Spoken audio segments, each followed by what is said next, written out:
videos recording. Everybody good to go? Yes. I said no. It wouldn't matter. Yeah, too late.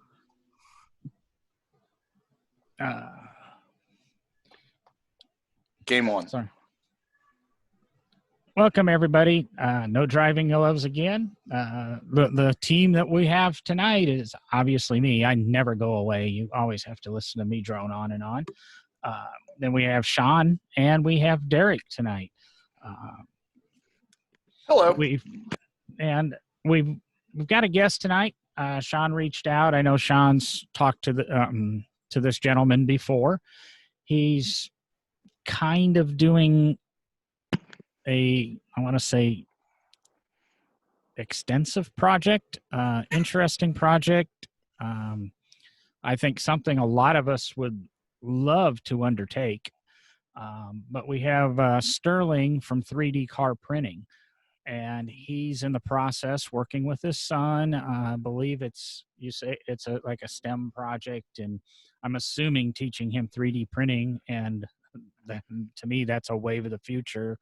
I've got my 3D printer here in the studio with me and love tinkering with it when I have time, and I have my CNC in the garage and all of that fun stuff. But Sterling, you want to give us like just a 1-minute intro, and then we'll try to pull some stuff out of you as we go and get those details and background. But yeah, sure. I'm a scientist by training, so I'm a PhD laser physicist. I work for a company called 4 Labs that distributes lasers and componentry all over the world. So I've always been into science and technology, engineering and mathematics, obviously. And so, but I'm also a car guy. So I love building cars. Previous project was a '69 Mustang. So I've rebuilt engines, put cars back together, but never anything to this magnitude, which is building something from scratch. So this is kind of new for me. And I wanted to basically just show kids how cool technology could be, especially my son and my daughters, of course. But then we wanted to outreach to other kids and just really, why would we pick such a beautiful car? It's to get the conversation started with the kids, because they see it and they go ooh and ah, so they want to find out more. So that's kind of where we started this project, and a little bit of who I am. Go into a little bit of the background as to why you chose that car, though, because I find that pretty cool. Like the reasons behind. I know there's the ooh and ah, there's the ooh my, that's amazing factor, but there was a backstory that you gave me before the last time we talked that I thought was a really cool tie-in. Sure. Current times. Yeah, the backstory on why we chose this project was my son and I like playing Forza Horizon 3. And we always get in the Lamborghini Aventador. It's always been one of my favorite cars when it came out in, I think, 2012. And it basically just captured kind of, for me, all of the design elements that Lamborghini had done over the years in the flagship cars. And my son Xander both fell in love with the Aventador as well, but also the Urus, which is their new SUV. So those are the big cars that we would play in the video game. And just quipping one day, my son turns to me and says, "Dad, could we build one of these?" And I didn't have a good answer, because I wanted to say yes, because I've always wanted to build a supercar. So it's something I've always wanted to do, but I knew that it was going to be expensive. It was going to be a lot of work. And my son has about a 20-minute attention span, just like everybody else's kids. So you have to bear that in mind when you get into a project like this that you're doing with your children, that they're going to come into the project, but they're not going to be there 100% of the time that you're working on it. So I said yes. So it wasn't just for him, it was for me as well. But I think a lot of people like that story, that we were just kind of sitting there and most dads would have said, "Ha ha, no." You lost your mind? Well, there's a lot of ways of going about it, and hats off to you that are you a car guy? Do you have background car experience? Did you wrench in high school? Have Yeah. your muscle car or whatever, or did you just go into this and say, let's figure this out? Yeah, no, I am a car guy from way back when. My first car was a '68 Fire Chicken. I bought for $600, and it was a real, pile of crap. So I and my father at the time spent a lot of time putting it back together. And after we were done, it was great because it was still a piece of crap. Yeah. I always had stuff that ran, and I made payments on it, never worked on it. But going back and listening to all the stories, and Sean had the sister to your car, being a Camaro, and I think Derek started with a 74 GTO, or that was early on in his life, and they were able to wrench and play with things. I was a car stereo guy, so I built car stereos in my car, and it was all wiring and that, never any performance. I was the guy that you hear 2 miles away, and I'm partially deaf from it today, but that's how we all chose to do that. What the other guys jump in too, but why did you choose a Lamborghini? And then why did you well, you said why you chose the Lamborghini. I mean, why did you choose to print the Lamborghini or create your own scratch body? Even if one of the children in the house here came up to me and said, hey, can we build a car? The first thing I'm going to do is, yeah, we can. And I'm going to look at some sort of pre-assembled kit to do it.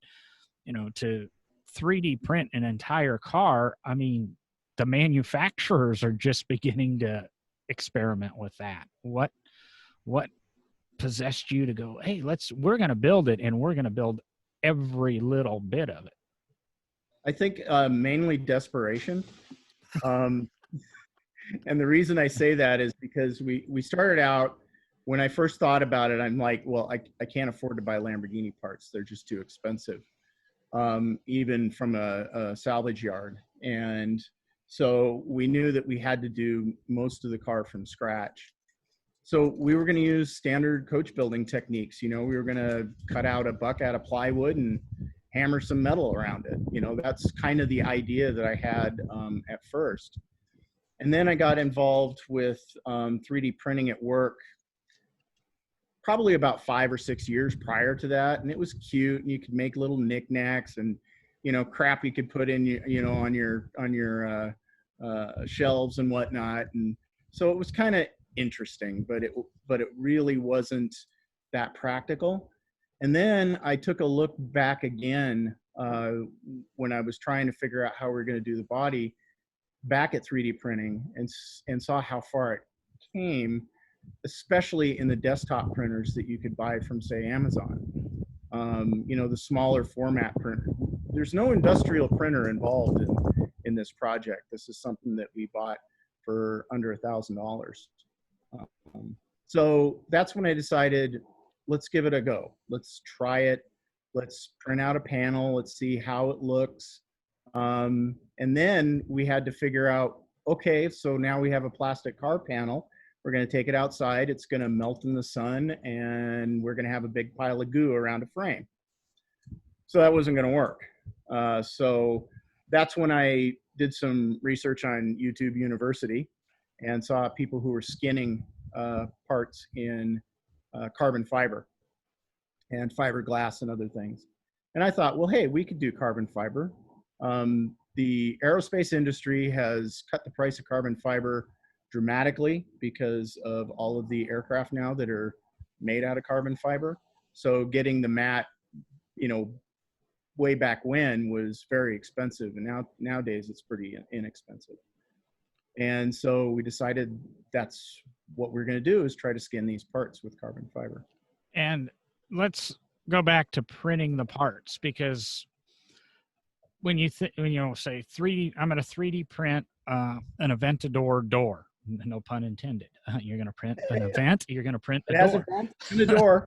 And you don't have, like you said, you bought your printer on Amazon for less than $1,000. So you don't have a printer, like you can even see at some of the maker fairs and that will print an entire door. You're printing puzzle pieces that you're assembling into a door, and then I assume bonding and gluing together, and then kind of skinning them in the carbon to, like you said, number one, protect them from melting in that, but also I'm assuming to give them a smooth finish. I know in your Facebook and going through all the photos, there's a really good shot, I think, of the front bonnet that it looks like it's 9 pieces or something that are glued together, and you can kind of see, the filler or whatever you're using to smooth the panels together. That's the way you're doing it, correct? You're just not printing a quarter panel or printing a fender, etc. That's correct. What we do is we use a program called SolidWorks, 3D modeling program. It's actually a professional version that I use through my work, and I have access to it at night when I'm doing stuff like this. And so what I do is I chop it up to make it fit inside the printer, and each section has a number to it, and we print out each section, and then you are correct, we epoxy those sections together. Now, things don't always go to plan. I've printed 4 bumpers in my career doing this. The reason is because we end up with distortions and other problems from the 3D printing process. So I want to make it pretty clear that this is not just, hey, hit the print button and you're ready to ride.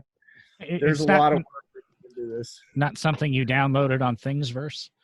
No, I actually found a 3D model of a 10th scale toy. And that's what I ported over into our modeling software. And then I had to blow it up full size because I knew the wheelbase and the track width. And then I made some modifications to it because, frankly, I didn't want to get in trouble with Lamborghini. So I wanted a wide body car. So we'd stretched it 100 millimeters in the rear and 50 in the front. We changed the panels a little bit. So that's basically what I read to, how you stay out of trouble other than not making parts. That's a big no-no with Lamborghini. And don't call it a Lamborghini. Yeah, that's another big one. And then try to sell it as a Lamborghini. Right. So that is the big thing that they made clear is that they're still against fakes and copying. But they said that this story was something that they had just not heard of before. And in our conversations that really, they were taking a risk. They were taking a big risk with us. So you did reach out to Lamborghini, and you've had communications, and they're totally aware of what they reached out to you, didn't they? I have a friend who works at Tufts University who's Italian, and he knew a guy who worked with Lamborghini in marketing. And so I told him, hey, put out the feelers and just see what they think. Give me something back like, hey, the project's cool, or hey, stop making a replica. Whatever the word was going to be, I just wanted to hear it. And then I got a phone call from their chief marketing officer, and I thought I was in serious trouble. How did it come up on your phone? Did it literally say Lamborghini Automobili? No, it came up on my phone. Is in the I recognize the country code is Italy. Okay. But I have a lot of colleagues to work with over in Italy. And so I didn't think anything of it. I just thought it was one of my colleagues calling, that I just didn't have that number in my phone. And she introduced herself, and very, very nice lady. She just amazing. And then I understand why she's in the position she is right now after my many conversations with her. But, after I found out that I wasn't in trouble, I wasn't going to get sued back. How long into the call? It was pretty quick. Okay, good. They didn't leave you hanging. She said, hey, we want to discuss a project with you. I'm like, a project with me? What do you want from an idiot like me? I mean, we would like you to make our replacement panels.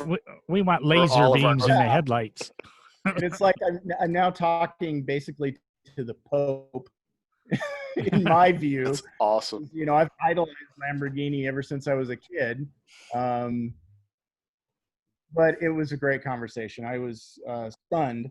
And then they said, you know, after she kind of outlined what the project was going to be, which was this Christmas video, they basically said that they wanted to surprise my son by doing a Christmas video, and they were going to bring a real Aventador to our home and replace it with my replica, so that Xander could come out and be surprised that you can see in the video where I lean over to him and I say, I think I got it done. And the door rises and Xander's sitting there with just this shock on his face. Genuine, by the way. That was not scripted. So that was the first time he'd seen the car and knew what was going on.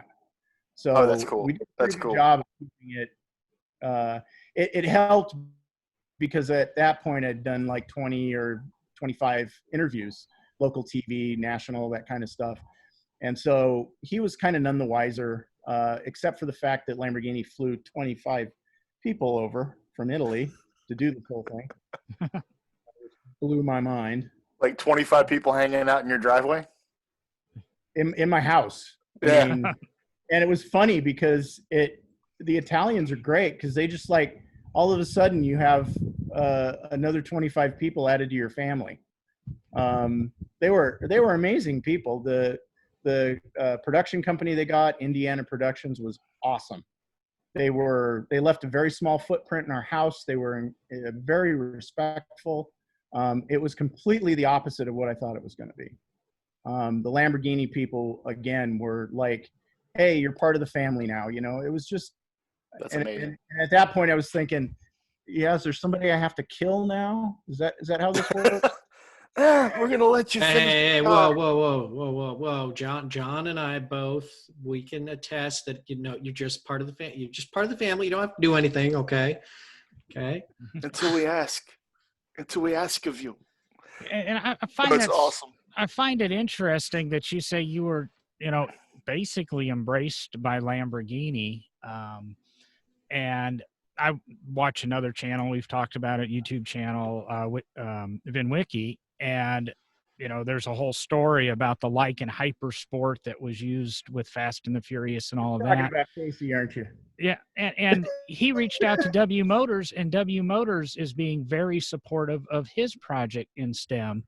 And it's, to me, it really makes the little guys down the road from Lamborghini kind of look bad, because anytime, I'm a big replica follower, you know, kit car guy, and a lot of times when, you know, McBurney replicas, Ferrari Daytona replicas come up and things like that, everybody talks about the lawsuits and litigation and Mercedes 300 SL Gull Wings and things like that, and it really hurts them. But Lamborghinis, to me, you know, they don't like the replica because no matter what, even in the Cobra world, they hurt the values and some of that.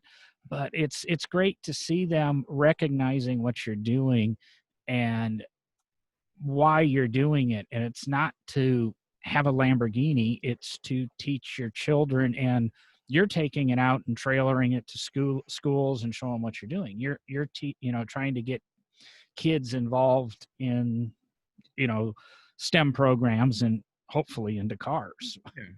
And I got to tell you, you know, I think Lamborghini's main goal is that they just want to project that when you buy a Lamborghini, you're family. And I really think that that's kind of the message here is that they kind of brought us in and they just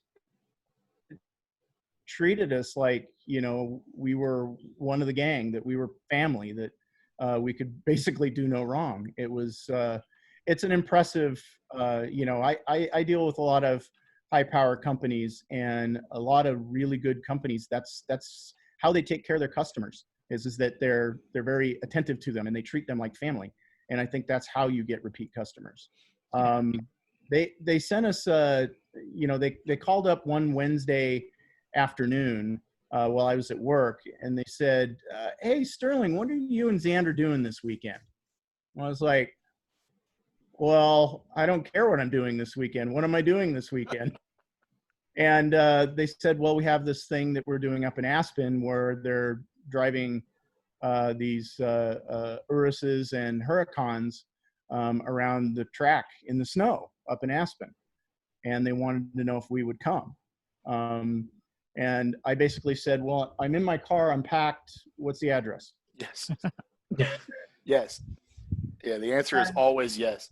Yeah, exactly. And so it was interesting because I got there and I really had a preconception about who I was going to meet. I was going to meet very rich people, very snooty people, just basically would, look down their nose at you and stuff like that. And when I originally walked into the super fancy hotel I had never been like before in my life, it was like the Ritz in Aspen. I got that from when I met the crew that they're just all car people, and it's a matter of them just actually, everyone that I met were self-made. So they were people who take a risk in business, had beat their butts to the bone, and then had made them themselves, and now could afford such a luxury car, and were going to these events. And they were just car people. It was so refreshing. I was flabbergasted by most of the people I met.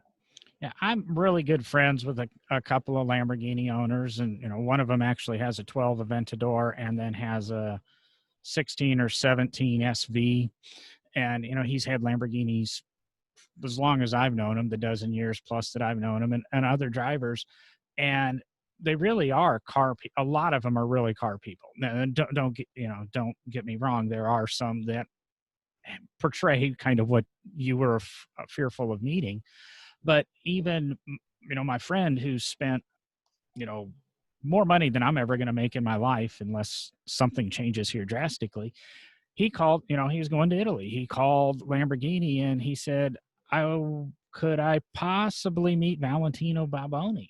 And they said, yeah, maybe. He goes, I would love to take him to lunch. Will he be available? And they said, I don't know. Here, ask him. And they handed him the phone, and he's on the phone with Valentino, as a friend making dinner arrangements. It's just, I don't want to make this a story about how great Lamborghini is, but it's, very, very friendly. Getting back to your car, Sean and I had the conversation. He wasn't sure, how you were doing, if you were skinning or making molds, etc. But as somebody who does 3D printing, when you're printing these panels and then you're assembling them, I said something to Sean, if it was me, I would be printing them and then I would be adjusting the fill and, printing them at, I guess, the thickness and things like that. What are you printing out of for the listeners that are really into 3D printing? And, what thickness are you making these base panels to then, wrap with the carbon fiber, et cetera? Let's get deep and, tell me some of that stuff. Sure. So we had to, obviously this is, not something where you can go and look up very readily.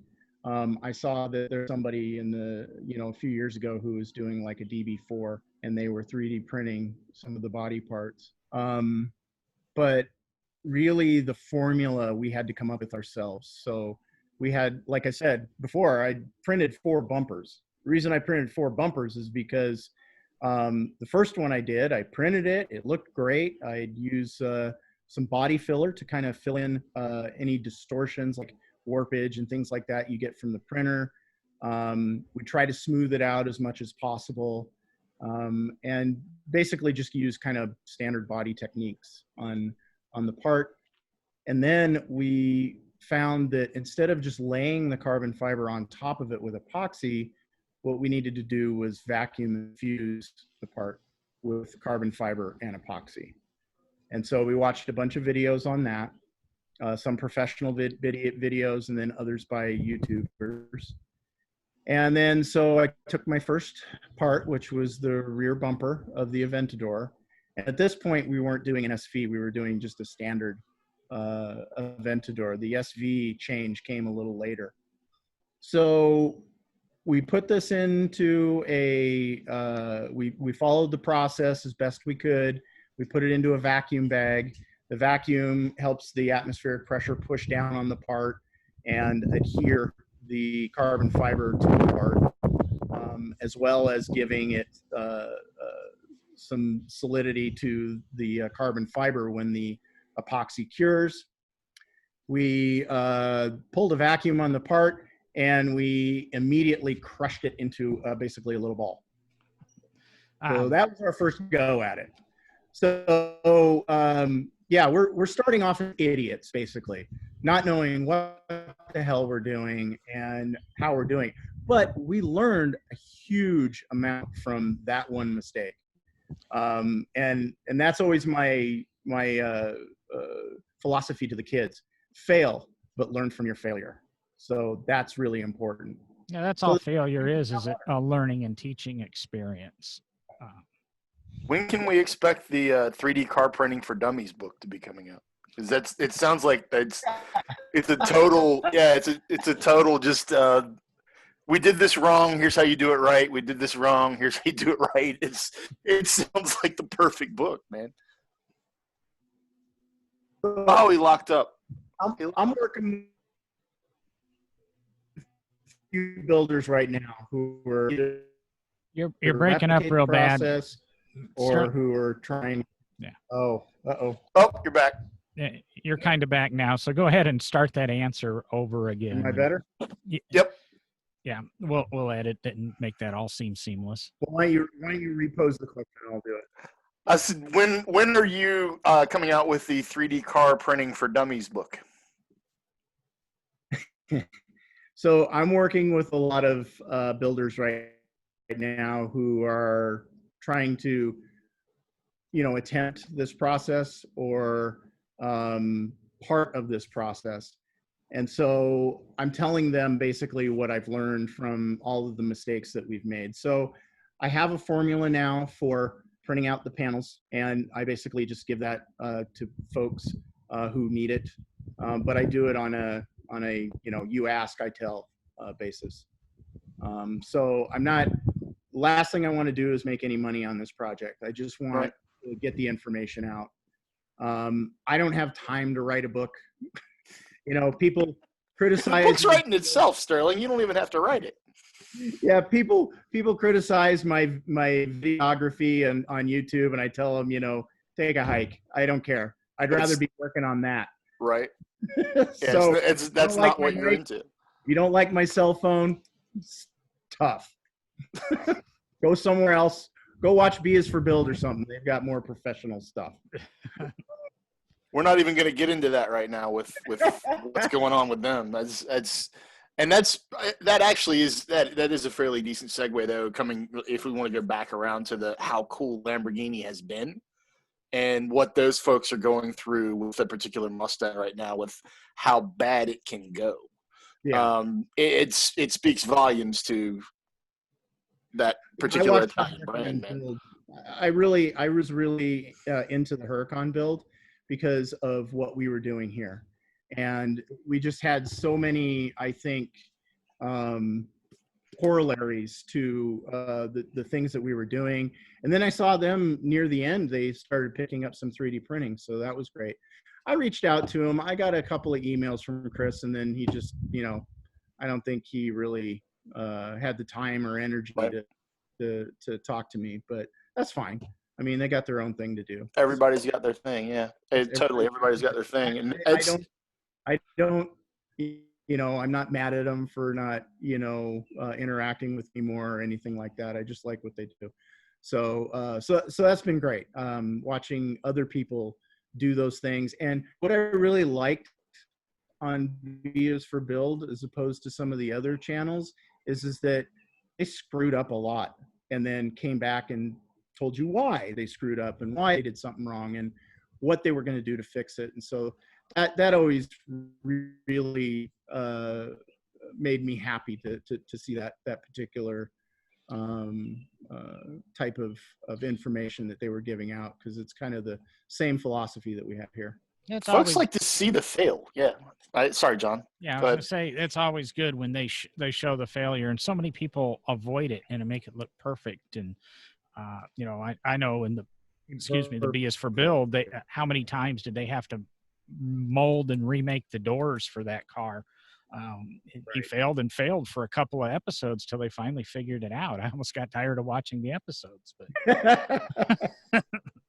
but I like to see the thought process that goes like from start to finish. Literally, the thought process that goes into the fail in my mind is every bit as important as the fix and getting to the finished product. It's very cool to see the idea that sparks it and then how it evolves as you progress. And then there are people out there that are literally seeing the process that you've come up with, Sterling, that are going, well, I could take that and then I could do this and we could tweak this and we can do, and it's going to evolve into something. I don't necessarily want to get into the what's Sterling's vision for how this is going to impact garage car building, hot rodding, just car construction in general for the hobbyist in the future just yet, because I'd really like for folks to know a little more about your particular car before we get into that prognosticating of how this is going to impact future hobbyists. And it's going to happen. Oh, it's definitely going to happen. There's whether it's our project or somebody else's, it's going to happen. That's just the way technology works.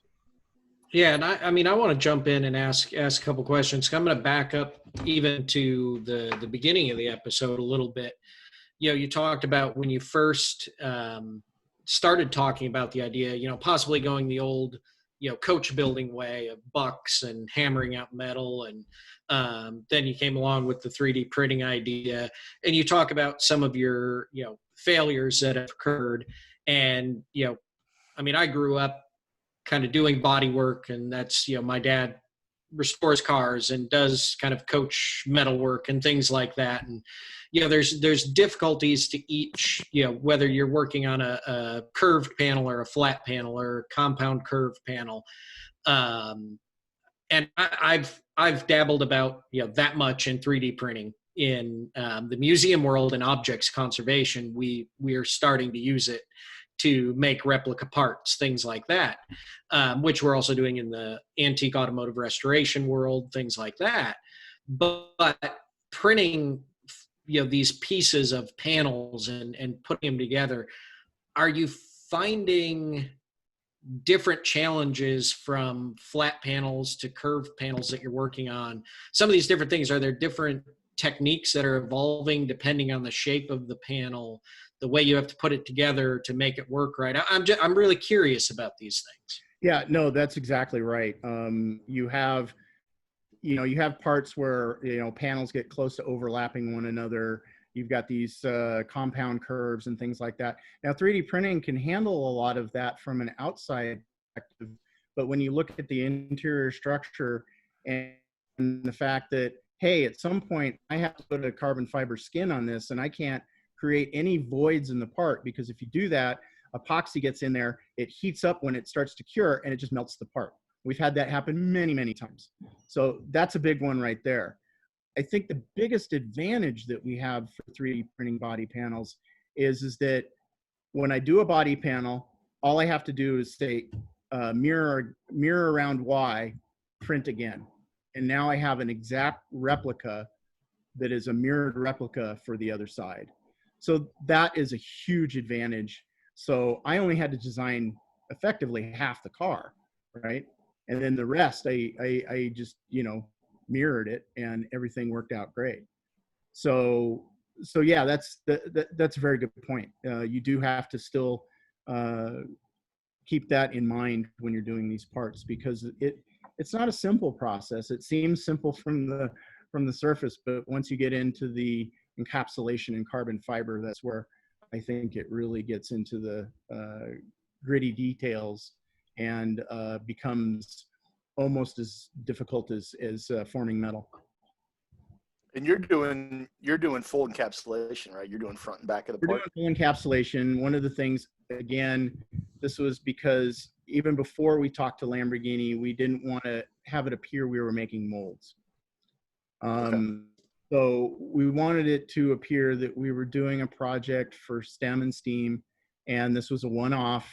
And basically, we were just helping garage builders and kids to see how you could do things really from your own garage if you had the passion and the time and the ability to do this, or the ability to learn is the biggest part of that.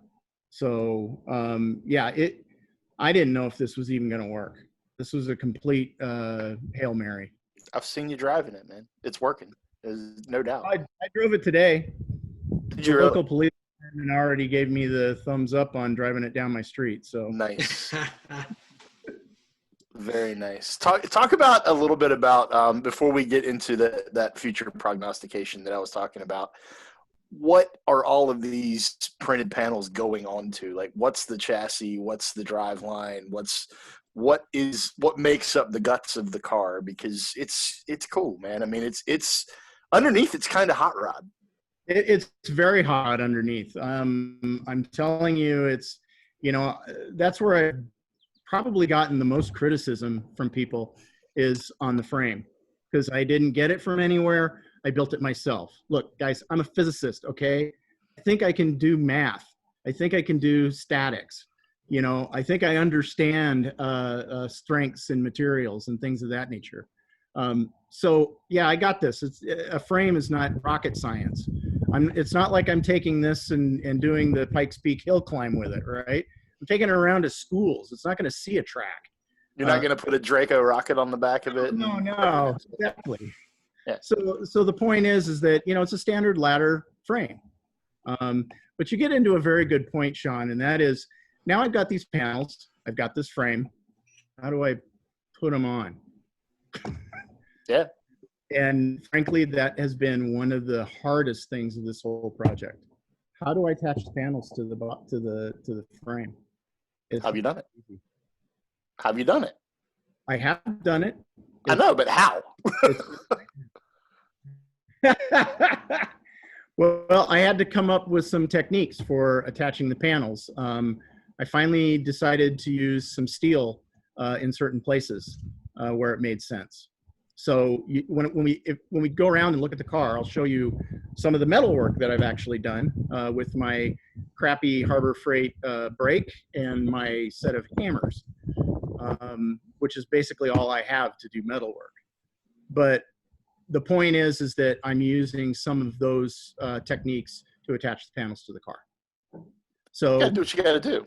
You gotta do what you gotta do. I put basically inserts into the carbon fiber panels and panel bond them in. I try to have a mechanical attachment to the front side of the panel so that, it's not just gonna pop off when I'm going down the road, so I'm not gonna be shedding panels. But trying to make it a solid mount to the chassis has been very challenging. And funny enough, I would say it's one of the most challenging things we've done. Driveline wise, what are we talking about? We're talking something pretty ubiquitous for a mid-engine car or a mid-engine kit car, which is I've got an LS1. Okay. I mean, I chose an LS1 because A, they're cheap. B, the aftermarket is enormous. And then that makes the aftermarket less expensive. And they're good engines. They just run. So that's why I chose. That's right. They sure are, Sterling. Do we have a Chevy guy in the house? Is that what I'm sensing? I don't know if you can. I don't know. You didn't read my bio. So the well, wait, Derek. You'll appreciate more of the stuff that's in the car then. I was going to say, I'm sure one of the Chevy engineers probably ran by your house before the C8 was introduced to make sure. You could have had a C8 test. I got it from a junkyard in Iowa, and it's worked ever since. I hadn't started it since Lamborghini was here in December, and I fired it up about a week ago, and it just lit right up. So it survived the winter without any issues. So after that, I'm using a 911 Porsche transaxle, inverted. So that's typical. There's a company called Kennedy Engineering that makes a beautiful kit to put the two parts together. So it's a 6-speed manual. So it's the only gated shifted Aventador, 6-speed. Nice. Be careful. It's not an Aventador. Yeah. Be careful. Be careful. Pull that back. Look alike. There you go. There you go. Allegedly. So wait. Actually, if it's an LS1, is it a Corventador? Is that There you go. where we're going? Ooh, that works. Yeah, I don't think a Lamborghini would like that one. No, I don't think Corvette would either. Actually, could you cut that, John? I might get in trouble. You know, that's a good segue for a Lamborghini story here. So when they were here, their director of marketing was here, a guy by the name of Pietro Donati. Fantastic guy. We talk almost every other week. And at the time, the car had an Audi steering wheel in it. And the reason for that is very simple. The steering column was off of an Audi, which is what they use in the real Lamborghini. So we got one of those from a junkyard, and I got the steering wheel as well. So he took one look at that and he said, that's not going to work. So then I got in the mail basically a real Aventador steering wheel for the car. That was their contribution to the project. Wow. That's a solid contribution. That is not an inexpensive piece of equipment. You know, I realize how hard for them that is to do. But again, it's just that feeling of family that they like to have projected from their company. I didn't even realize that you had gotten that. I know, it's the crowning jewel for the entire project as far as epic. I judge cars. I literally, when I get into a car, and I know a lot of people do this. You put your hands on that. The first thing that I judge when I get in the car is this steering wheel something that I can have my hands on every time I get in here and be happy about it? And like, if the answer is no, I don't want the car. I literally will discount the entire car off of the steering wheel. That's cool, man. That's really cool that they went down that road. They've gone over and above. They have gone over and above. But you know, I mean, it's the same thing. They don't like people copying and selling their cars. They just the brand. What? So if I can step back real quick, Sterling, because you said you built your own frame, Yes. ladder frame, pretty standard, like you say. But what did you make it? Yeah, what did you make it out of? Is it a steel frame, or what did you go with? Yeah, it's all 125 wall, 2x4 steel is the main box. Then that is crossed with 2-inch chrome moly tubing. Nice. Strength. The nice thing is it's a mid-engine, right? So I don't have to worry about a drive shaft tunnel at all. So we could make the frame really strong. And then the engine cage or the rear subframe, which is still welded to the car. It's not bolted. It's actually welded all together. Is 2x3 tubing. And it's basically set up like you would see a kind of a standard Lamborghini Aventador rear subframe. They use aluminum. I'm using steel. So I really think the frame on this car is overbuilt. And on the front of it, it's again 2x3 steel for the front subframe. So you got the Porsche transaxle in the back. Is it 911 Cayman Boxster? And did you keep that suspension layout as well, or? Yeah. You open a can of worms, man. I'm good at it. Find out all my dirty little secrets. I'm really good at it. So it's a G96 -00 from, I think it was an 02 911, something like that. Okay. It's not built, so it has the standard guts in it. So if I really wind this LS up, I could probably drop it in on the interstate if I wanted to. But that's something for down the road, right? Yeah. We want to be able to drive it around first, so we don't have to put a whole bunch of gas into it. And that doesn't help with the fact that I put twin hair dryers on the LS. I know you were talking about doing that. I didn't know whether you'd actually gotten to I that. actually did it. Did you do it? Okay. What kind of power is it putting out, or do you even know? I have no idea. I'm hoping to be somewhere around 500, maybe 600, somewhere in that range. The transaxle can handle that, but it just can't handle the torque. Yeah, I mean that transaxle is a 450 to 500-ish horsepower transaxle. Maybe. Yeah. Right. Yeah. So so if I'm not launching the bloody thing, it'd probably do pretty well. No launch controls for you? No launch controls for me. Besides, it's thick. What's the front suspension? I mean, it's your own. You're your own launch control with that, right? That is exactly right. Yeah. Yes. So Put it on the chip and pong it, I can man. burn out my clutch instead of dropping my transaxle. Yeah, totally. So the front is a Mustang 2 setup. Oh, okay. Except for the fact that it's got a cantilevered suspension, front and rear. Oh, So I decided definitely want to see that. with the kind of standard Aventador suspension system. Okay. So, it's great for the rear because it keeps the coilovers out of the airstream, and it's a little easier to adjust. Because you just I will definitely pick your brain on that cantilever if you're cool with it, because we're building we're building we're building the Spitfire autocross car that we're going to cantilever front and rear on it, and it's a rotary powered car, so we've got tons of room. But yeah, it's that sounds amazing. It's pretty simple. It's not rocket science. Yeah, it doesn't need to be. It doesn't need to be. It just needs to balance the car. You're just moving a force to a pivot, and that's it. Right. It's really not that bad. Getting all sciencey on us, gosh. It's not rocket science. It's just physics and lasers. Yes, exactly. It's just freaking laser beams. I just have to retract my statement because the name of this car is getting longer because now we got Porsche parts in there, Mustang 2 parts. I mean, I don't even know where to go with the name of this thing now. Oh, we haven't even scratched the surface there, Derek. Oh yeah, well that's right. We got Audi in there. I mean, kind of. Oh, wait till you see the Ford Thunderbird parts. Oh, nice. Well, everybody on this podcast knows I'm a Thunderbird fan. Super Coupe parts. What do you have? What generation Thunderbird parts are on it? 96. Okay. So the half shafts are Thunderbird. Oh, cool.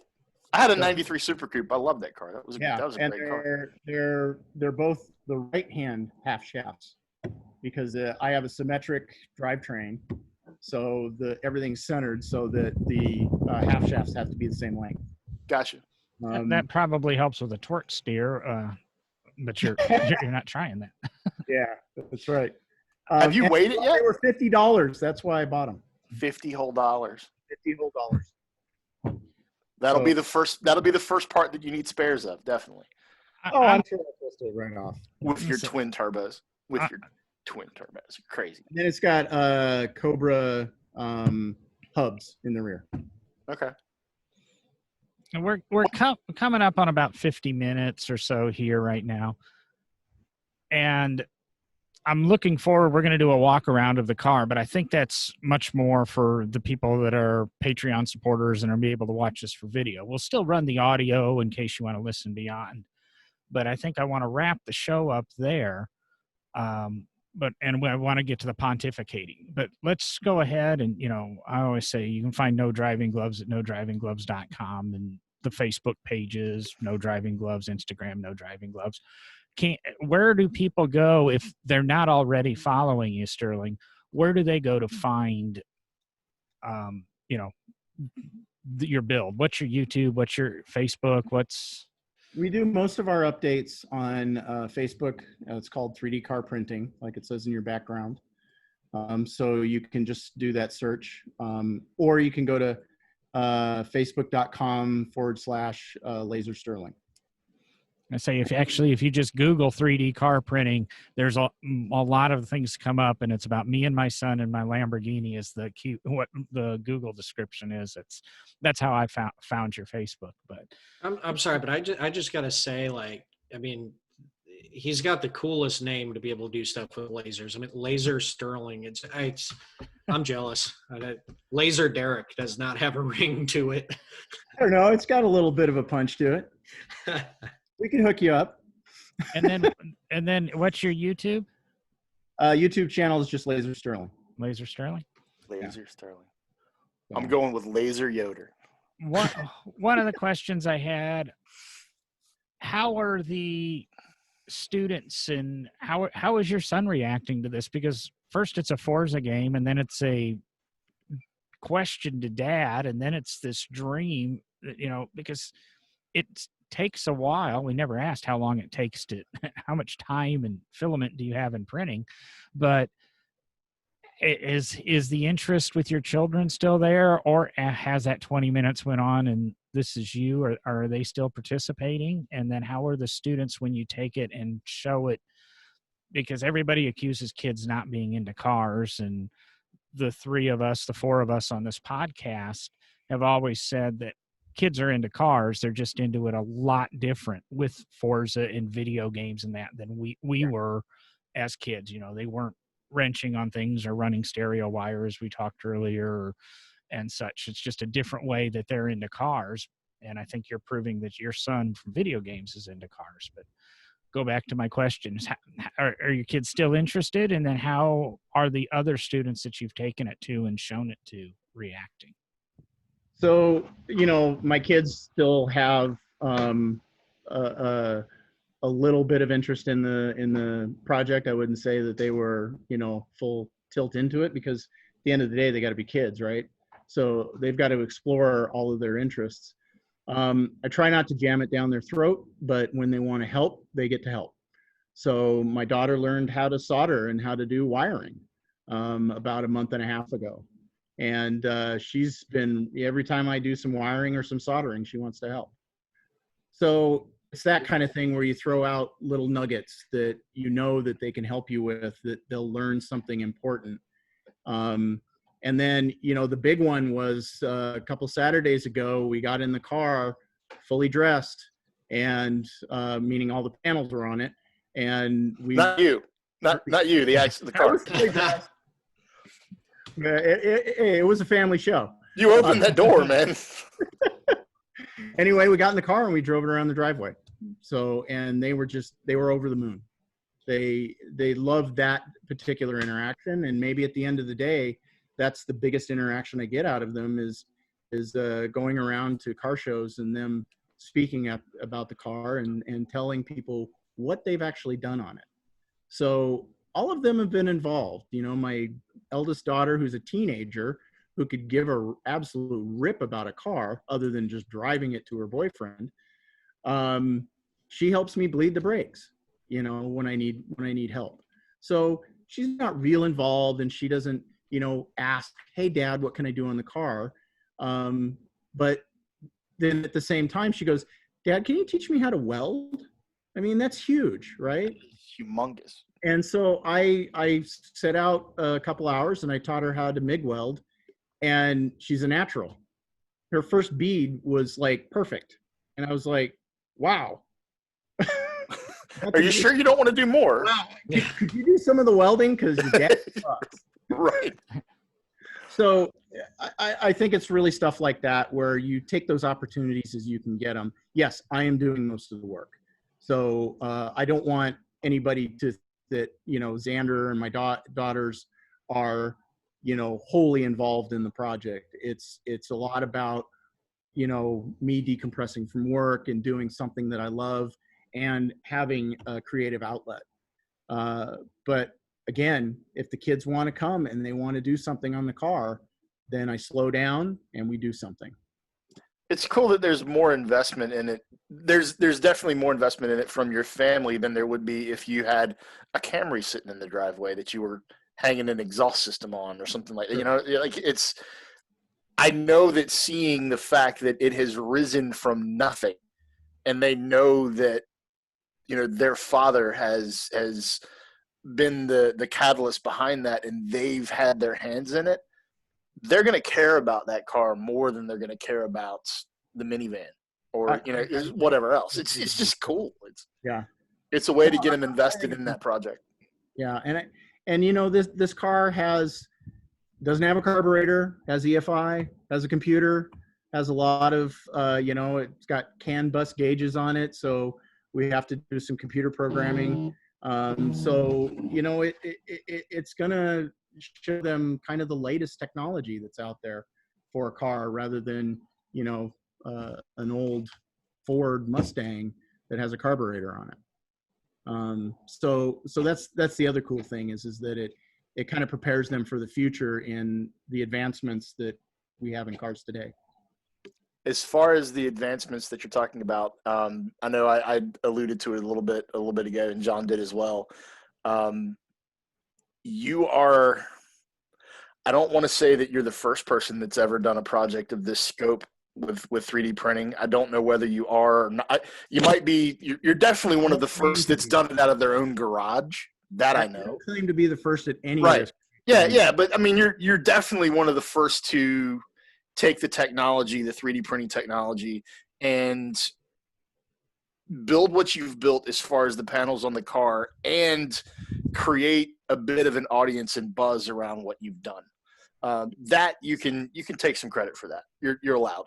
You've built some cool stuff. What I'm after, Sean, is I want to get it out there, and I want people to be interested in stuff like this. So, yeah. I mean, how do you see it growing from here? You're do you have a Sterling vision of where this goes? Like, I mean, are we looking at printers coming out that have a 6-foot bed and a 4-foot tall, height where you can literally, instead of having to piece together 9 pieces to make a door, I mean, do you think people are going to end up, if you're a serious hot rodder, you've got a printer big enough to print an entire hood in your shop? Not because of me. Because I'm not saying because of you, but is it evolving? I think people are going to go down this road with new materials coming out, like nylons and polycarbonates and things like that, and the printers being able to handle those more sophisticated materials. People are going to be able to print panels as is and just pop them on the car. No carbon fiber, no fiberglass, nothing. Most of your modern car bumpers are a blend of polycarbonate and ABS, and they have filaments out now where I could actually go downstairs and print something out of that, and it can survive the environment. So I think you'll be seeing more of that, more printers that are able to handle those more sophisticated materials. Being able to go to a hot rod shop or a tuning shop and saying, I want a cowl hood for my whatever, but I want an 8-inch cowl or an 8.25-inch cowl, and then they just print it right there. Yeah, they can use their industrial printer to print it. And the nice thing about the industrial printers versus the desktop printers is that they've figured out the formula. So you don't have to figure that out.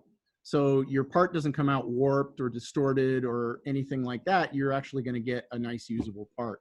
Whereas from the desktop printer, currently, we have to worry about all those settings. We have to worry about print failures and other things because we don't have the diagnostics that the industrial printers have. And so I think you're going to see more sophistication in those desktop printers in printing the more difficult materials, which is fantastic because, then Joe Blow can have a 3D printer in his basement or his garage, and, he blows a plastic part off of his, expensive Beamer, and now we can just print it back out and pop it in. So rather than taking, I have a Mercedes sitting in the garage right now that's literally one of 4, and the rear wing doesn't exist. And I need a rear wing for the car if I want to put it back to original spec. And I mean, John and I have actually sat and looked at this thing, and John, years ago, the first time he looked at it, he's like, you need to get it printed. And back then the tech was just kind of, But now when you say you need to get it printed, it's kind of like, oh crap, you can do that. Yeah. Well, we can do that, and it's easy. We have a local company here in Erie, Colorado, of all places, that actually prints all sorts of materials. They print titanium, tantalum, tungsten, copper. I mean, you name it, they can print it. And I know that Koenigsegg has printed their new turbos out of titanium.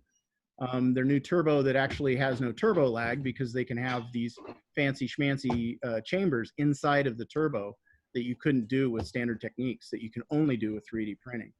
And so, you know, now that that's coming out from the manufacturers, now it's only from the manufacturers who have low volume and exclusive clientele. Right. But I think that's going to start to proliferate down into the tech is definitely going to proliferate. That shop, they do some amazing things. Well, I think this is interesting, John, because, you know, this ties back to the Brian Fuller episode we did just, a couple episodes ago. Yep. For, you know, the avid listeners, you know, Brian was 3D printing titanium parts for his motorcycles and welding them together. And I mean, it just shows, I think the two shows that we have done, the two episodes, there we go, so this doesn't get confusing.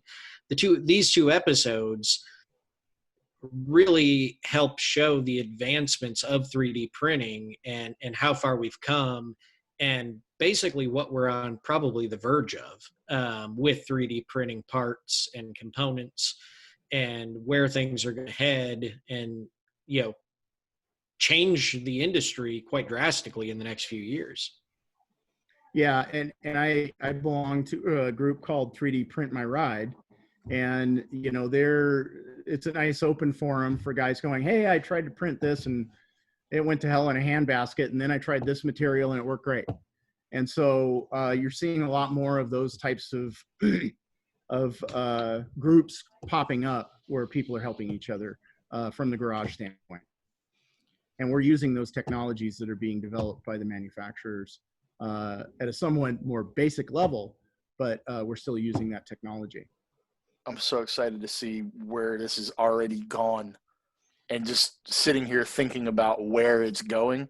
Like Derek just said, this is something that it's now. It's not a decade from now. It's not even 5 years from now. It's literally the processes that are being put into place and developed right now for doing what you're doing in the garage.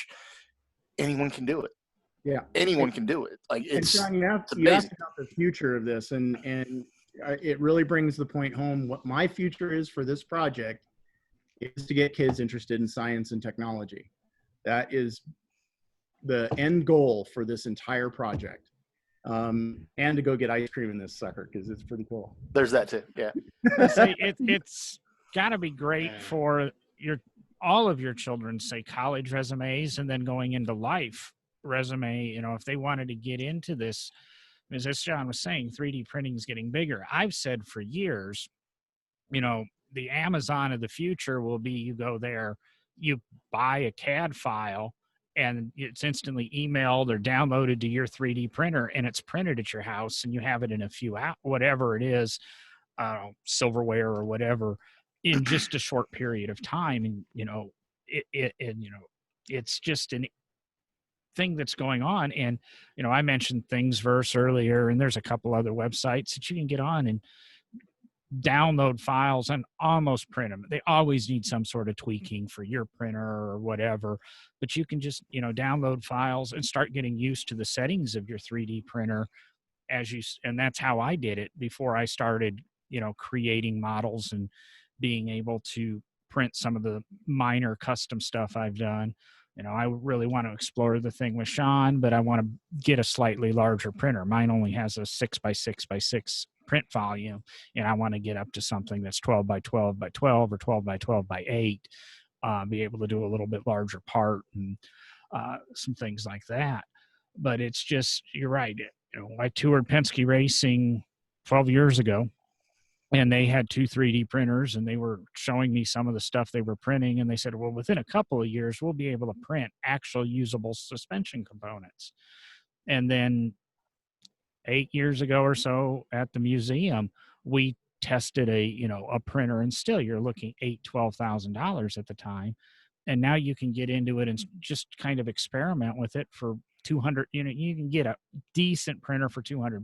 It's not gonna be the greatest thing in the world, but $200 to $400 will get you involved, and you can start playing in that space. And I wanted to get into it as a restoration technician because there's so many things you can print. I'll jump to VinWiki again. In a recent episode they're interviewing a truck driver who has a Lamborghini Countach replica on a Fiero. And, the outside, and he, talks about what's changed and what's different, but the interior is never done. But he said with the advent of 3D printing, he can now order the vents for the dashboard, et cetera, to make it real.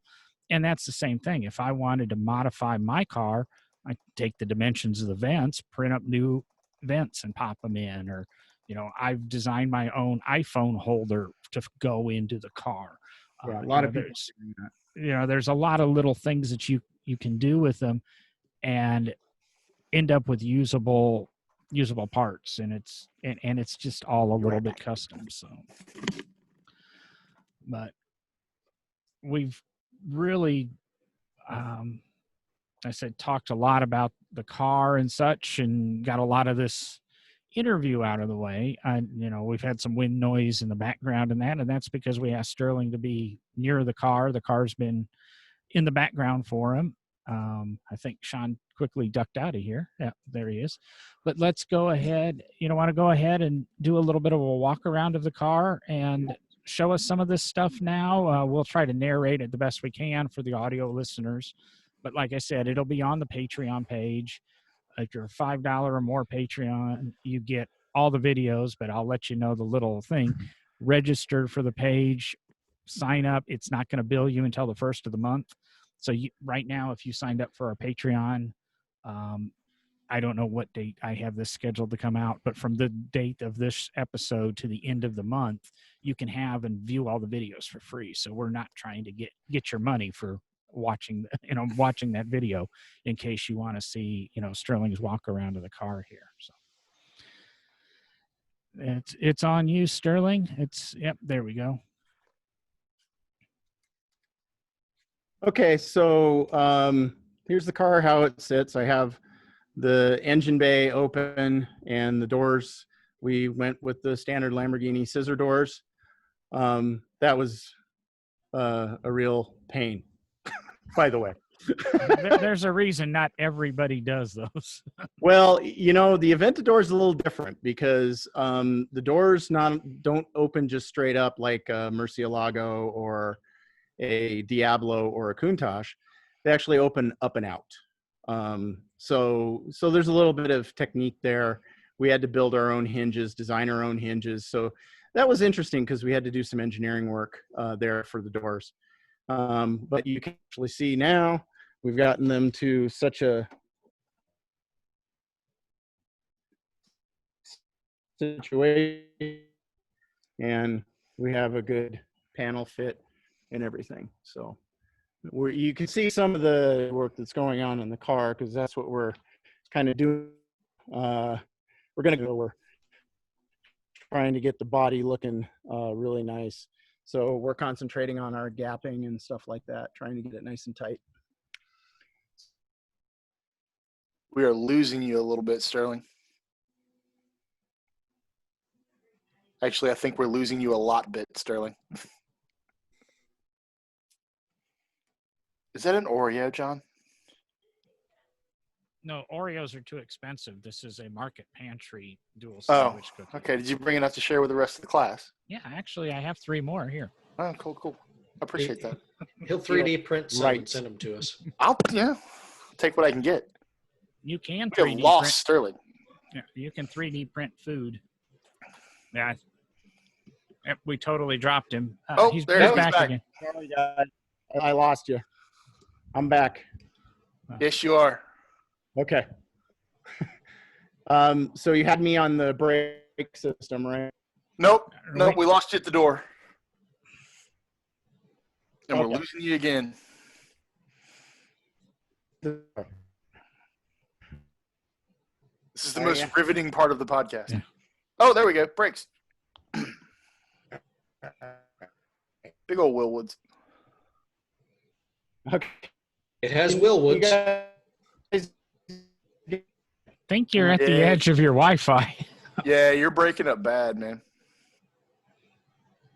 Hang on a second, guys. Hang on. I'm gonna break out some 3D printing on my end. Okay, let me know if I'm back. You're I find back. your lack of Wi-Fi disturbing. All right. All right, I switched to another network. The neighbors. So it was important to us to have the right-looking parts on the car. So we have a 15-inch Willwood system on the front, 14-inch in the back, and that's so we can have these open spoke rims. These are not the final rims. These are some cheap ones I got off of eBay, but they look the part. They don't look bad. Yeah. So what we're trying to do is we're trying to make the car look good, and not you walk up to it and say, that doesn't look right, you know? So that was really important for us on the car is that you walk up to it and you say, yeah, that's not a real one, but damn, that looks pretty good. So that's really important to us. So we're doing a lot of work on making sure that things look right. Okay, so I've got a question already because Sure. I'm seeing the windshield appears to be installed. Now, is that an Aventador windshield or that you Absolutely not. You're going to love Okay, this. so custom cut or So what I did was I found the biggest bloody windshield I could find, which was on a 2008 Toyota Sienna minivan. And I cut the sides down. Now on this particular one, it's kind of cracked. It's not installed. It's just kind of taped into place. But when I cut the sides, everything went fine. And then I went to cut the bottom and it all went to hell. So again, live and learn. It's a $150 windshield as opposed to $4,000 for a real one. So we can make a lot of mistakes. Yeah, So, cutting modern next one's gonna windshials just is have the hard. sides cut. I say cutting modern windshials is difficult. So I got one from a 20, I think it was a 2018, and tried that, and that was an absolute disaster. And it's because they were using much thicker material, and it's a little different than this stuff. So I've gone back to the 2008 material, which is much easier to cut. yeah, How are you cutting it? Yeah, I just got a little, you know, I cut the two sides, everything went great, no cracks, woohoo! So I'm like, I can cut the bottom. Yeah, wrong. How are you cutting it? I'm just using a standard glass cutter. Okay. And techniques I learned on YouTube, and they work. They absolutely work. Say it's probably difficult because it's laminated glass. There's two pieces of glass and that piece of plastic in there, and you cut the front side, you tap it to get, and then you cut the back side the same in the same position. You tap it, you break it, and then you pour isopropanol into the crack and light it on fire. It melts the plastic, and then you can peel it away. Now, it's not that simple, but there are lots of YouTube videos on how to do this. And it's starting to go pretty well. So I think the next one we do will probably be the last one we do. Fingers crossed. You can also see a lot of Lamborghini parts on this car. So you see this part right here? That's real Lamborghini part. The cowl? Okay. So I get those from a breaker in the United Kingdom called Eurospares. And it's funny because some of the parts that Lamborghini has made are from Germany, and they're really inexpensive. So who knew? well, So- Lamborghini's owned by Volkswagen, so Yeah, they're owned by the Volkswagen Group, and they use a lot of Audi parts. Now, a lot of them are specialty, like, you know, these side mirrors, but I just keep my eye out and open on eBay, and occasionally one will come up for a few $100, and I'll pick it up. So that's what I did. Now, the cool thing is I could only get one of them. So if I try to put it in here, you can see that. I could only get one of them, the driver's side, that was actually had the guts to it. So I had to model the guts and then 3D print the guts for this one. So all of the guts inside of this passenger side mirror are actually 3D printed in polycarbonate filled carbon fiber filled polycarbonate. So it's pretty strong stuff. Wow. So smaller parts like that, I can print on one of my printers with the more sophisticated materials. And then this vent right here I found. So that's a real Lamborghini part. Obviously the steering wheel, which I was a present from them. The console is a real Lamborghini part. Okay. So just watching eBay for somebody who doesn't know what they have. And then How buy many it. Yeah. bajillions of dollars can one pick up a Lamborghini Aventador center console for? So the center console is about $4,000 to $5,000, depending upon what's stuffed into it. Right. I got this one for $350. What? Yep. So if it's got scratches in the leather and stuff like that, they are greatly reduced. So that's what I wait for. Oh, I will buy that in a heart. I'd hang that on the wall for $350. You can't. Yeah. That's crazy. You can With see a the gated scratch in the shifter there. leather. My addition to the Aventador is a cup holder, because when I had the real one in my possession, that was the biggest failing of the car. Didn't have a good cup holder, so I got one of those. Next time you go to a Lamborghini dealership and you see that cup holder. Yeah. Yeah. Hey, yo. I don't think so, Sean. This is for the audio file. So I've got a 3D printed speaker box here. So I've got some speakers here, and then there's speakers in the doors, that green tape you can see over there. So those are the speakers for the doors. The doors, you'll probably notice, look really good. The inside door panels, you like those? Those are real Lamborghini door panels. Pick those up for $700. Well, that also goes back to how exact you've created the car. If the Lamborghini door panels are fitting Oh, you would like to think so, mon frere. How much cutting Having after actual the fact? Lamborghini parts has been one of the other biggest issues of the car. Making sure that we can get those to fit. So that has been a challenge. I've been through, I think, 3 versions of the doors to try to get it right. Again, the windows, those are real Lamborghini side glass. I think I can pull one up for you.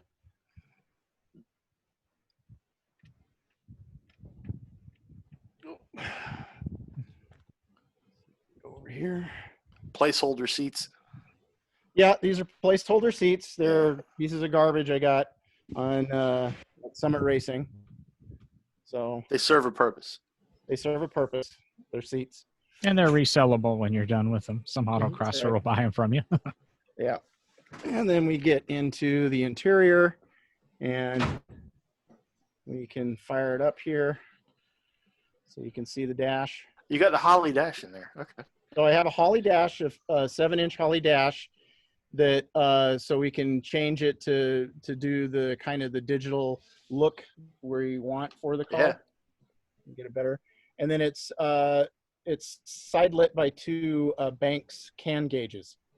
So those gauges will read the CAN data coming from the Holly EFI. So that's a really nice thing because we can configure everything to look pseudo Aventador-ish. The hood is from the gauge hood is actually from an Aventador as well. Okay. So the vents are also Aventador. The panel up there you see, and then you see a bunch of steel, and that's my handiwork. So it's all kind of tacked into place. That gets a thin pad and an Alcantara cover probably, and away you go. Right. Yeah. That's right. And Is then, the center stack? Is that just a tablet? this one right here? That's Yeah, a the 2-DIN infotainment. stereo. It's a what? 2-DIN stereo. Just Okay. a standard stereo. I hijacked into there. I Gotcha. also hijacked the start button too. So I was able to hijack a bunch of these buttons to actually work and do what I want them to do. Your missile launch button? Missile launch button, that's right. So there's got a bunch of buttons up here that I've hijacked that I'm able to use. Which one's oil slick and which one is smoke screen? Well, the rocket launcher's right here. There you go. Machine gun. What about the laser? Oh, the lasers, I think over here. Yeah. Can't talk about that. Yeah. Sorry, wait. Yeah, I said that wrong. The laser. DOD won't let me do that. And then I have a kind of a vintage air AC system. Cool. That little module right there, Literally. just that module is $3,000. Whoa. That's the Lamborghini one. So this one is a vintage air system. So Well, it makes more sense to go that route. Yep. Mhm. The whole system is half of what that module would be. exactly. Yeah. So the headlights are 3D printed. So those are these guys right here. So it's got a projection HID headlights. Wow. Turn signals there. The whole thing with the LEDs on the stalks and everything, that's all 3D? Yep. It's all 3D printed. Dude, you've got a future in just building headlamps for people and tail lamps for people. Yeah, don't ask me what revision that is. That's a market in and of itself that, man, people will spend crazy money on custom headlights and taillights. This is Crazy. what we're really proud of is the taillights. They turned You out built really those? Yeah. We 3D printed those taillights. Holy crap. So the lenses are 3D printed out of PETG. So the red and the white lenses, and then the bucket is printed out of ASA. All LED. All LED. That is gorgeous. So you got rear end of her. So we still haven't done the metal surround for the tailpipes, but that'll cover those. It'll be pretty slick looking, we hope. The whole splitter's printed. Yeah, and then we have the diffuser in the bottom, which is all That's 3D what I meant. printed. Diffuser. Yeah. So that's crazy. mimic an SV rear end. Dude. So we feel like it has evolved just slightly since the last time we talked. Yes. Slightly. Yeah, I mean, that looks good, dude. And then you can see here's the engine bay with the cantilevered suspension. Again, I have placeholder springs. I've got these really cool things called stance parts. So these little air cups, which are great because the vehicle can drop down to 4 inches or rise up to 6 to clear speed bumps and driveway approaches and things like that.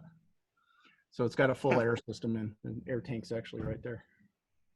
But it's not bag. It's not a bag. It's actually compresses the spring. What it does is it moves the spring seat position up so that it effectively would move the ride height up 2 inches. So can you adjust each corner independent of the other? Yeah. Yes, so you can corner weight the car with that. You can corner weight the car with it. Holy crap! Really? I need that in my life. Oh, wait a minute. There's awesome. a catch. The company does not recommend that you actually ride the car with those engaged. I can't figure out why, but there must be something about the seals and the dynamic load. Well, that's nothing but a little engineering away from fixing that problem. Okay. I mean, it could be seals and dynamic load, or it could just be a product liability, and that's your alignment's not you're adjusting your alignment as you raise and lower the car. So yeah, you guys are better experts at that. I say that's not me saying that's what follow the company instructions there for all. That's speculation. Yeah. So I'm going to go ahead and pull them up on my browser just because those guys and I have a conversation coming. Okay. Sean stamps in his car now. They're a UK company and they work great. I have no complaints.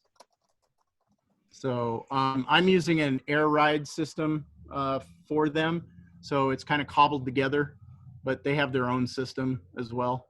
I like the air ride system because I could hijack it into the Aventador switches. So that's why I did that. And then you see my little LS1 in there. Your little LS1. The last time we talked, the engine bay was nowhere near looking like it's looking right now. I mean, that looks like something that you'd expect to be going down the road right now. Yeah, and it doesn't have a lot of the panels in right now. It has the one piece back here, which is actually an Aventador part. So that's that deck lid. And then underneath there, I don't think you can see the turbos. You can see the oil line for the turbo. There's one of them. Oh yeah. Yep. See and then this is a functional air scoop. So this actually goes through a 3-inch tube, which is this black tube right here, into an air box right underneath here. You can kind of see it down there. The actual filters are in that air box. And then that air box, it discharges out this way through the intercooler, which is in the back. So let's see if I can get that. So there's an intercooler there in the back. So I'm trying to dual purpose the air intakes to not only take the air in, but to also cool the turbos. So we'll see if it works. And then I have my radiators in the back with 911 fans. My Honda Civic radiators, I have 2 of them, which are linked together. So, and those take air from these big monsters right here. So there's a direct line back to the radiators through this huge intake on the side of the car. Any brake ducting printed off of that as well, or is it? Yes, Okay. I have a brake duct. I don't have it with me, but it goes in here up front. So underneath here, and then that'll go for the front brakes. No ducting for the rears. Gotcha. I can't wait to see this thing in person, Sterling. Cannot wait, man. It's the attention to detail is amazing. It really is. We're trying. We want it to present well. We don't want people when it drives up to go, what the hell is that? We want people to go, hey, that could be, okay, no, it's not, but it looks close. So that's what we're going for. Here's my fancy metalwork. So this is revision 5 of the roof because I could not get it right. And then when I had the real car, I laid some microfiber towels on the top of it and some poster board, and I traced out the panel. Nice. And then I used my little hammers and my crappy brake and made the roof. So I didn't 3D print the roof just because I thought it would be better to have it a little stronger. Do you have a full roof for it, or is it a Target period? It's a Roadster. Okay. I have not done a roof for it yet. I don't plan on doing it anytime soon, but eventually it will have one. Okay. It's being set up to have one. So, but you can't see in here because of the seats, but it does actually have a full roll bar in the back that goes up around the passenger and the driver's head. 2x2 eighth wall steel tubing. And that's welded directly to the frame and triangulated. So that's not seen in there. Roll hoops are good. Yeah. And then here we have some of our metal work for the sill. So I'm doing all the sill stuff in metal. This is actually an Aventador interior part right here.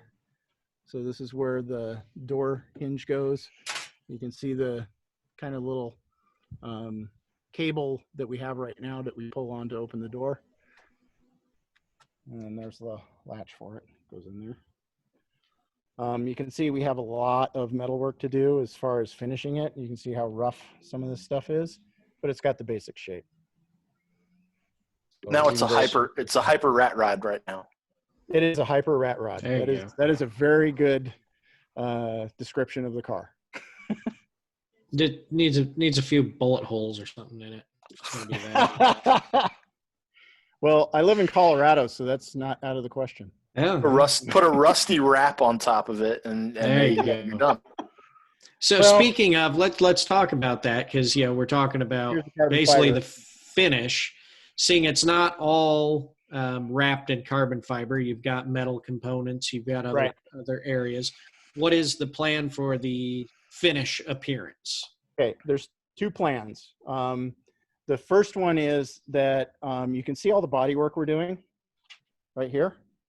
Once that gets all smoothed out, we're going to do a hand lay of carbon fiber over the top so that we have a carbon fiber finish on it. So all of the panels will be like that, and I think we're going to show it for a while with that look, with just the straight carbon fiber. So it kind of looks like, I don't know, my light's fading here, guys, so, but. Oh, got it. Got it enough to know what you're talking about. Oh, yeah. So you can see the weave of the carbon fiber, yada, yada, yada. So anyway, that's what these panels will look like, much like the shiny stuff you see back here. So if I think I can do a shot line where you can see it's kind of warped and warbled. So that still needs to be body worked. And then it'll get another layer of carbon fiber. This one's a little bit more finished, so it's got a little bit more gloss to it. You can kind of see the engine cover there and the gloss. So That's cool, man. Very cool. then after that, we're going to paint it Arctic white. Okay. And then we're going to leave some of the carbon fiber accents on it. The metal pieces we're going to actually cover in carbon fiber. Okay. Do you know what it weighs right now? Currently, at its current position, it weighs 2,700 pounds. Oh, wow. Okay. So she should be relatively light. Yay. Anything backside of 3,000 and I was going to be happy. That's way backside. So finished, it's probably going to be backside of 3. Yeah, I think we're on track for, you know, 3 1/3 or 3,000, somewhere in that range. Okay. Remember, the real Aventador has a V12 in it and a monstrous transaxle, which weigh a ton, and it's also 4-wheel drive, so it has all of the, you know, transfer gate case and all of that kind of stuff, and front axles, and yeah, so it's a 4,000 pound car, right? But it gets up to 60 in 2.8 seconds at 4,000 pounds. Yeah, I've actually had an Aventador on track. It's been several years ago, but the Aventador in my mind has always been more of the check out the Aventador. It wasn't as impressive as a Huracan or a Gallardo even in my mind on track at, you know, at 8/10 or whatever it was that we were driving them that day. Impressive in the V12 exhaust note will forever intoxicate whoever hears it. I fell in love with the Aventador we had. We had an Aventador S, which was an absolute maniac machine. It was nice having it over Christmas because we were able to, we had pretty good weather here. And so we were able to take the car around to schools. I dropped my kids off in it at school and got parked it there so all the kids could come out and check it out and sit in it and take their pictures. And so it was really great because it was kind of a Christmas story and we were able to share that car. We had at least 150 people in that car, at least, at a minimum. We'd see kids, walking around, gawking at it when we were driving by in the neighborhood. We'd just pull over, throw the doors open, let them crawl in, get their pictures taken. So that car gave so much joy to so many people. And we can't thank Lamborghini enough for that. That was just an amazing adventure for not only us, but our community. So we were really happy to be able to dole that out during Christmas time. So many kids just had an absolute blast. So cool to see the progress, Sterling. Thank you so much for taking the time to hang out with us a little bit tonight, man. I'm a car guy, right? We love to show our work off. It's good stuff, man. Good stuff. I love seeing it come together. I love having, found you early on enough to be able to follow it from not necessarily inception, but close to it, to where you're at right now. And seeing the progression is amazing. Absolutely amazing. Seeing the headlights and the taillights. I mean, that is mind blowing, dude. I mean, that's cool stuff. It's just really cool. And it has ramifications out there in the do it yourself as well as the aftermarket. I mean, yeah, that's just good stuff, man. Good stuff. We're pretty proud of those taillights. This is revision number 4, but we think we really got the look right. So we're pretty happy with it.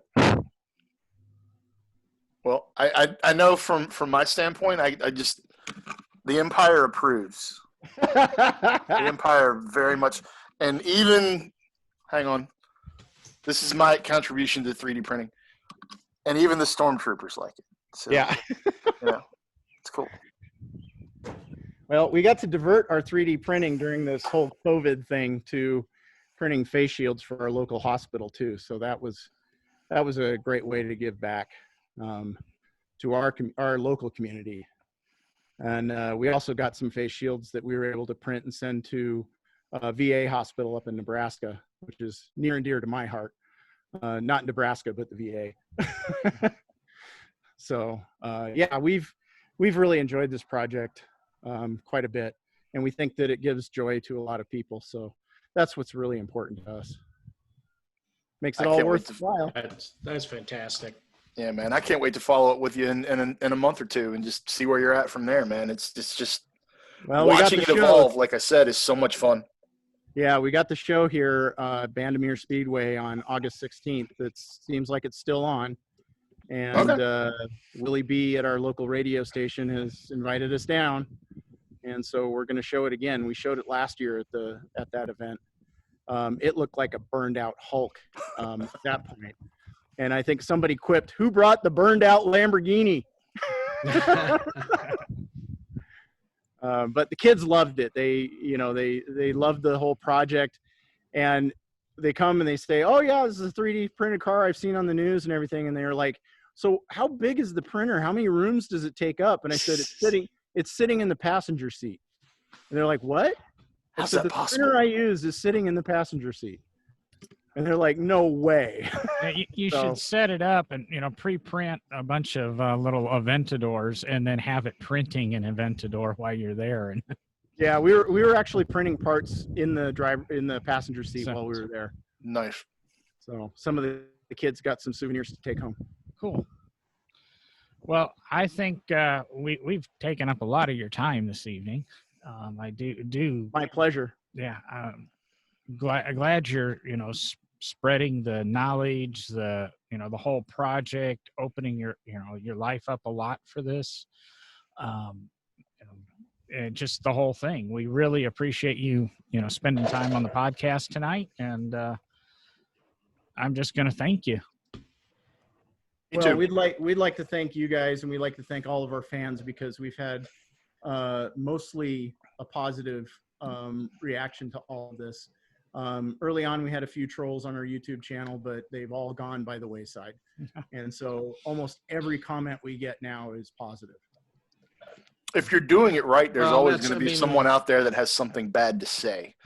Don't pay attention. Oh, to them. exactly. Yeah. If you're not, making change and making waves in the world, then you're not going to get the trolls.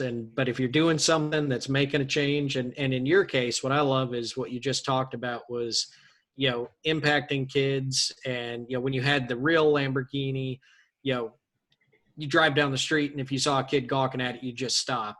And that's going to form, the next generation of car nuts in this world and car enthusiasts.